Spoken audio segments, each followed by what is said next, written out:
নমস্কার বন্ধুরা, আজকে চলো আমি নারকেল দিয়ে চাল কুমড়ো বানাবো। তার জন্য চাল কুমড়োগুলোকে এইভাবে কিছু কিছু করে ধুয়ে রেখে দিয়েছি, কেটে দিয়ে এবার এই দেখুন নারকেলটাকেও আমি কুড়িয়ে রেখেছি।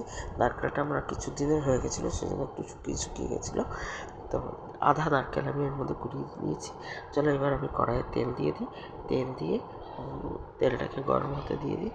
আমি আগে এর মধ্যে একটা ভাজা করেছিলাম, সেই কড়াইটা একটুখানি ধুয়েছিলাম বলে তাও একটা তেল তেল লাগছে।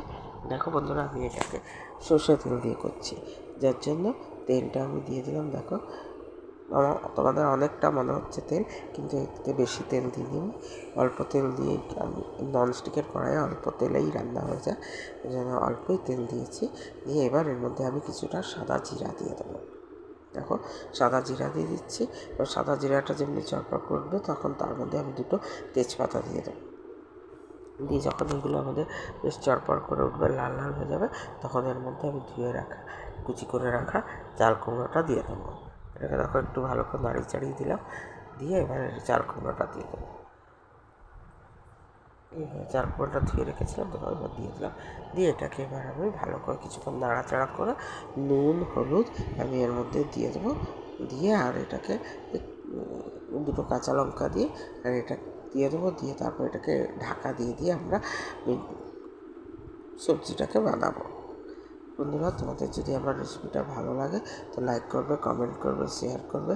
যদি তোমরা ফেসবুক থেকে দেখছো তো ফলো করবে, আর যদি ইউটিউব থেকে দেখছো তো সাবস্ক্রাইব করে দেবে। দেখো আমি এর মধ্যে নুন দিয়ে দিলাম। এবার অল্প করে হলুদ দেবো, কারণ এই তরকারিটা একটু সাদা সাদা থাকলেই পরে ভালো লাগে, একটু মিষ্টি হলে।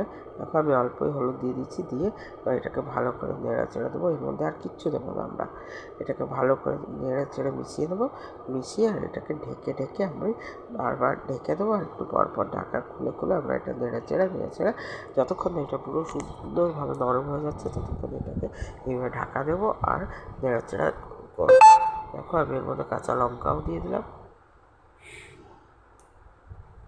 বন্ধুরা, তোমাদের যদি আমার রেসিপিগুলো ভালো লাগে তোমরা পেজটিকে ফলো করে রেখো, তাতে পরবর্তী রেসিপিগুলো পেতে তোমাদের কোনো অসুবিধা হবে না। দেখো এইভাবে ঢেকে দিয়েছি, আর একটু পর পর আমি ঢাকাটা খুলে এটাকে সবজিটাকে এইভাবে নেড়ে চেড়ে যখন নরম হয়ে যাচ্ছে সেটাকে ভালো করে নেড়ে চেড়ে দেবো। দেখো কতটা আমার নরম হয়ে গেছে। আর চাল কুমড়োতে কিন্তু কোনো জল দিতে হয় না, কারণ চাল কুমড়ো নিজের জলেই নিজে সিদ্ধ হয়ে যায়। দেখো কত জল বেরিয়েছে এটার থেকে, তাই না? দেখো এবার এর মধ্যে আমি একটুখানি চিনি দিয়ে দেবো, চিনির মিষ্টি দিয়ে দেবো। নুন মিষ্টি ঝালটা তোমরা তোমাদের আন্দাজ মতো দিয়ে দেবে বন্ধুরা।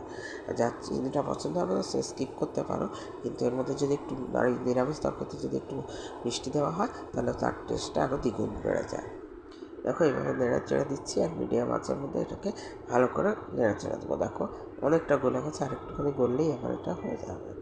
বন্ধুরা, তোমরা এই রেসিপিটা একদিন বাড়িতে তোমরা সবাই বানিয়ে নিরামিষ দিনে খেয়ে দেখো, খুব সুন্দর লাগে।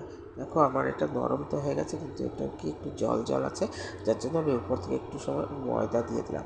দিয়ে এটাকে ভালো করে নেড়ে চেড়ে জলটা টেনে দেয় তার জন্য দিয়ে দিয়েছি। দিয়ে এবার এর মধ্যে একটু নেড়ে চেড়ে ভালো করে জলটা শুকিয়ে গেলে তারপরে এর মধ্যে আমি নারকেল কুড়োটা দিয়ে দেবো।